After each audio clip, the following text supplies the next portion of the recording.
Bueno, para que no tengamos problemas entre nuestro entrevistado y Renú, solamente voy a decir que Cristian Buteler es economista e inversor. Después, si quieren, van a su cuenta en X, que es C. Buteler, y miran la tercera condición vinculada con el fútbol. No digo más nada. Buenas tardes, Cristian, ¿cómo te va? Buenas tardes, gracias por llamar. Es que no, Bueno, es un amigo aparte de Buteler, no, se va a pelear contra. Sí, no se ¿cómo van a estás? pelear, Bien, bien, no bien. hay River Boca. No, no, no. Em, Sí, hay River Boca, pero no me peleo. Él es de River, yo soy de Boca. Eh, Está claro. Bueno, algunos de los temas del día, ¿no? Los vamos a ir charlando entre los tres. Sube la nafta, suben los precios en los supermercados. Supuestamente, esto lo tuiteabas vos, es un gran tuiteador, Cristian. em, Algunos dicen, bueno, Argentina se beneficia con la guerra en Irán. Eh, yo veo que siempre todo sube y nunca nos beneficiamos con nada, pero bueno, ¿qué opinas vos? No, primero la verdad que generalmente una guerra no suele beneficiar a nadie, ¿no? Pero si lo vemos desde el punto de vista exclusivamente económico, para un país con una economía débil como la nuestra, ¿no? Frágil, que además está luchando para salir de un régimen de alta inflación, y vemos que nos cuesta mucho, que hemos pasado del 1,5% mensual de mayo hasta el 2,9% de febrero. Realmente tener una suba de combustibles producto de la guerra y del incremento del petróleo, claramente no nos ayuda. Yo te diría que al contrario, nos perjudica en esta lucha que estamos teniendo, por más que el gobierno pueda decir que le mejora la balanza comercial, ¿no? Porque tenés mayores exportaciones. En realidad no es que tenés mayores exportaciones, tenés mayores precios para exportar y eso te genera un ingreso de dólares. La realidad es que vos seguís sufriendo internamente por la suba por el impacto en la inflación, por la caída del poder adquisitivo de los ingresos y demás. Claro. Ahora, Cristian, ahí hay un tema que se discutió mucho esta semana, que es que el gobierno tiene una particularidad, que es que tiene una obsesión por el tema de datos que no parecen ciertos.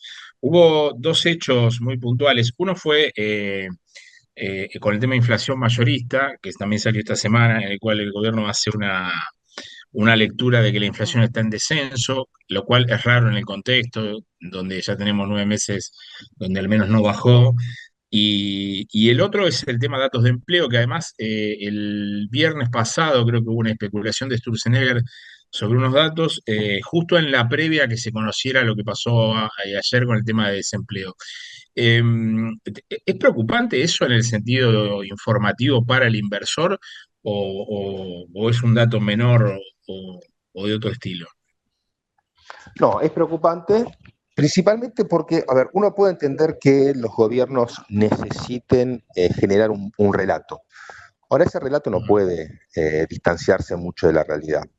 A veces cuando claro. vos escuchás lo que el gobierno dice, en estos casos que vos acabas de mencionar, uno se pregunta, ¿y a quién le está hablando? Y vos entendés que él está hablando a su núcleo duro, que probablemente no entiende de economía y lo que diga el gobierno le parece bien. Para eso, ¿qué hace el gobierno? Mezcla datos.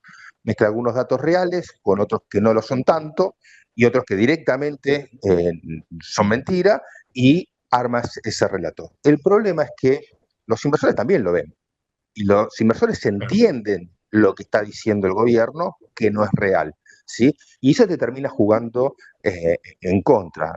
La verdad es que decir que el mercado de trabajo está mejorando porque tiene un crecimiento en la informalidad, realmente no lo vas a encontrar en un libro académico que así definan como un mercado de trabajo que está mejorando, ¿no?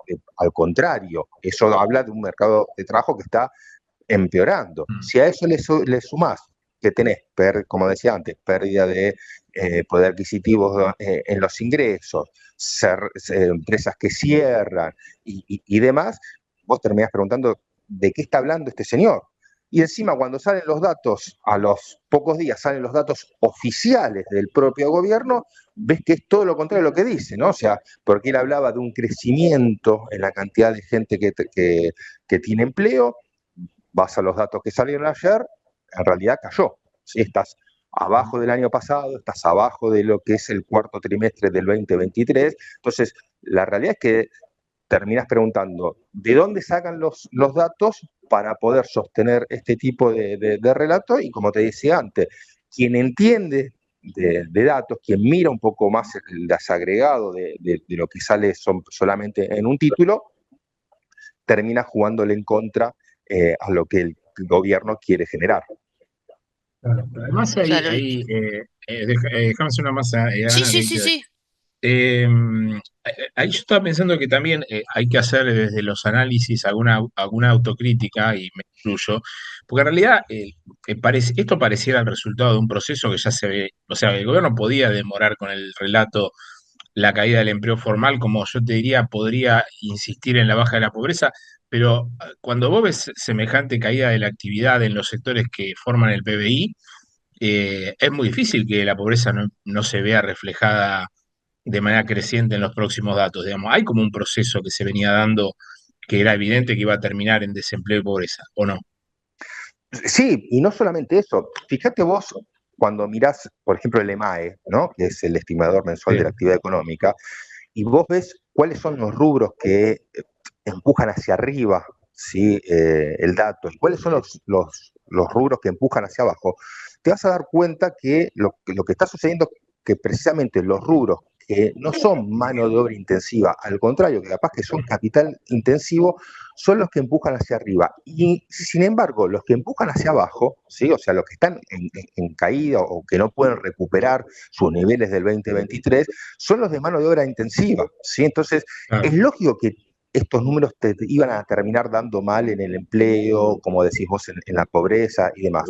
Es simplemente mirar, ya te digo, los propios datos del gobierno, y entonces vos ves que cae la industria, cae la construcción, cae el comercio. Bueno, esos tres rubros son tres rubros de mano de obra intensiva, mientras que los que suben, ¿cuál es? La minería, el petróleo, donde capaz hay más capital que se pone en claro. esos rubros que mano de obra.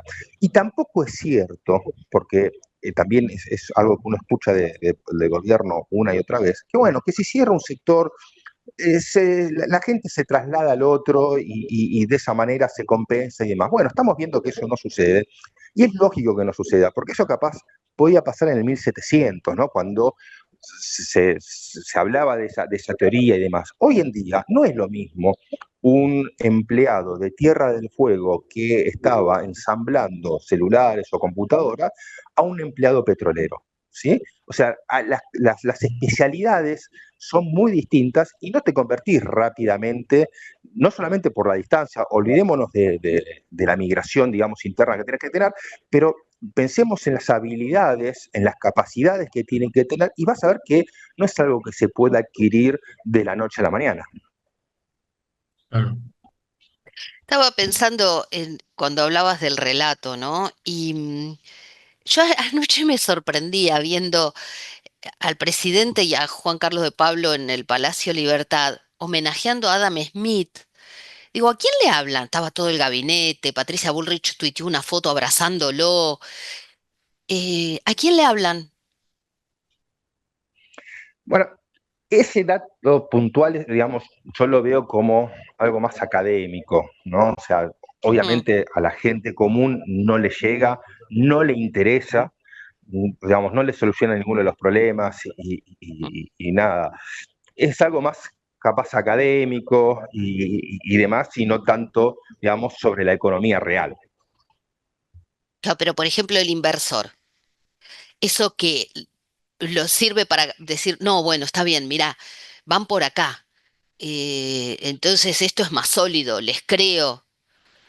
Sirve No, no es un para... acto, no, no es un No. acto que el inversor lo tome como, digamos, como algo importante. O sea, el inversor lo No, que Claro, busca son mirar cuáles son las medidas que van tomando, claro. cuáles son las claro. políticas que llevan adelante.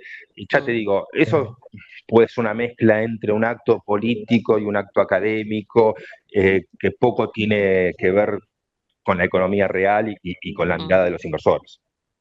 claro. Bueno, Y lo último, te hago, sí.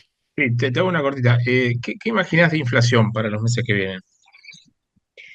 Bueno, marzo viene mal, ¿no? Ujú, Es claramente el tema de la guerra ya te está marcando 13% de suba en combustibles.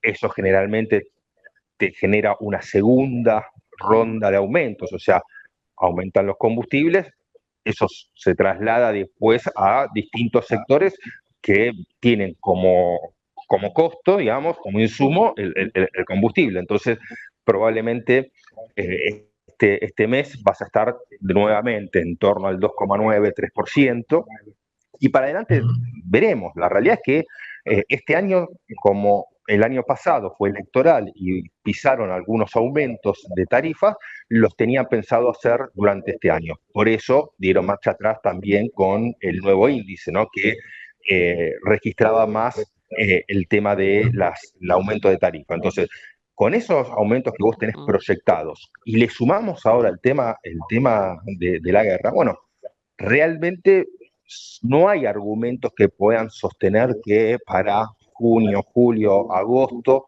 la inflación llegue a ser 0, algo, ¿no? O sea, al contrario, vos ves que toda esta inercia que trae, porque ese es otro de los problemas que para mí tiene este programa, que tiene precios que actualizan por inflación pasada más X cantidad de puntos. Bueno, eso te da una inercia, te da un piso a la inflación que te cuesta cuando vos tenés que hacer ese ajuste fino de bajar la inflación del 2 al 0, algo, te cuesta que eso se pueda hacer.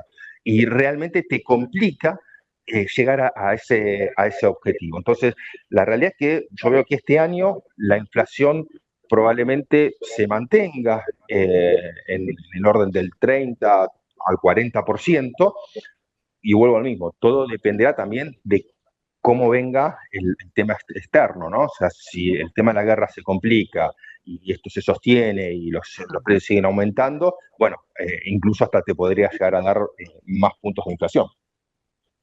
claro, claro. Bueno, Caputo dijo que si no era en agosto, septiembre, iba a ser en octubre la baja, pero bueno, no, vos no nos das mucha esperanza.